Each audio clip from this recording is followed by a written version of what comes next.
Police সংস্কার আন্দোলনের পক্ষ থেকে আজকে একটা কর্মসূচি ঘোষণা করছি। কর্মসূচিটা হচ্ছে বিকাল 6টা অথবা সন্ধ্যা 6টা থেকে আমরা একটা বিক্ষোভ কর্মসূচির আয়োজন করছি, বিক্ষোভ মিছিলের আয়োজন করছি। এই বিক্ষোভ মিছিলটা 2 নং গেট থেকে সানমার হয়ে 16 শহর এসে সমাপ্ত হবে। আমরা বীর চট্টলার প্রত্যেক মানুষকে আহ্বান করব, আপনারা আপনাদের জায়গা থেকে আমাদের আজকে যে পুলিশ সংস্কার আন্দোলনের আমরা ডাক দিয়েছি, এই ডাকে অংশগ্রহণ করে আপনারা আমাদের সাথে থাকবেন এবং বাংলাদেশের গণঅভ্যুত্থান পরবর্তী যে বাংলাদেশ, 5 আগস্ট পরবর্তী যে বাংলাদেশ, এই বাংলাদেশে পুলিশের একটা ভিট করে পুলিশ যে সিভিলদের উপর, পুলিশ যে নাগরিকদের উপর হত্যা করতে পারে না, নাগরিকদের উপর লাঠিচার্জ করতে পারে না, পুলিশ যে তার সিভিল মব দমনের নামে আমাদের উপর যা ইচ্ছে তাই করতে পারে না, জুলুম করতে পারে না, এটার বিরুদ্ধে আপনারা অ্যাকশন নেবেন, আপনারা অবস্থান নেবেন এবং আশা করছি আপনারা আজকে আমাদের প্রোগ্রামে বিক্ষোভ মিছিলে নিজেদের উপস্থিতি জানান দিয়ে পুলিশকেও রাষ্ট্রকেও যে ইন্টারিম গভর্নমেন্ট বারবার ব্যর্থতার দিকে যাচ্ছে সেই ইন্টারিম গভর্নমেন্টকেও হুঁশিয়ারি দিবেন।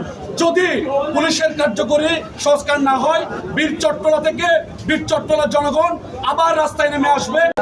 আমরা আমাদের যে দাবি ছিল পটিয়াতে আমাদের সহযোদ্ধাদের উপর পটিয়ার ওসি কর্তৃক আমাদের সহযোদ্ধাদেরকে হামলা করা হয়েছে, আমাদের সহযোদ্ধাদেরকে আহত করা হয়েছে।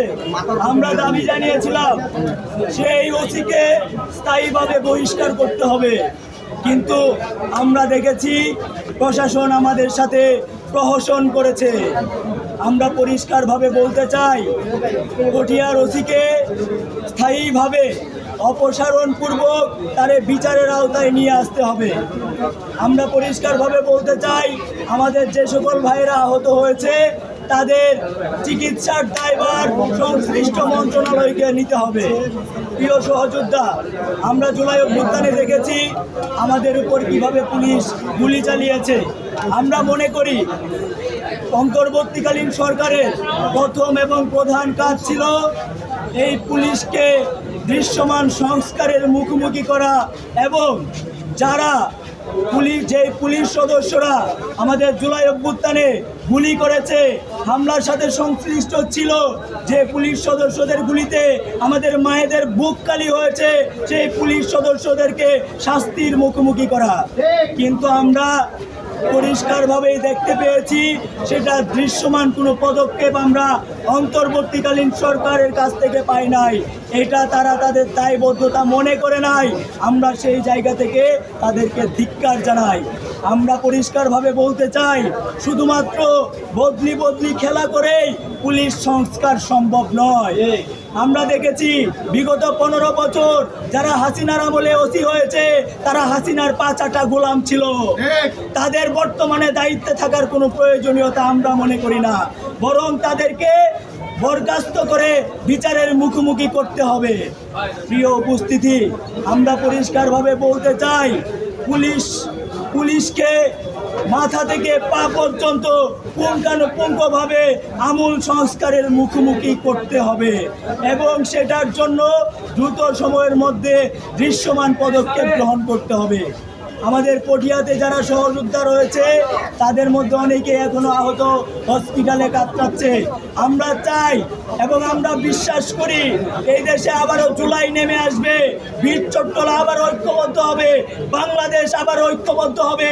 5 আগস্টের মতো বাংলাদেশের মানুষ আবারও রাজপথে নেমে আসবে। তারা পুলিশের সংস্কার চাইবে, তারা তাদের ভাইদের খুনিদের বিচার চাইবে, তারা মা হারা যারা যেই মা তার সন্তানকে হারিয়েছে সেই সন্তান হত্যার বিচার চাইবে।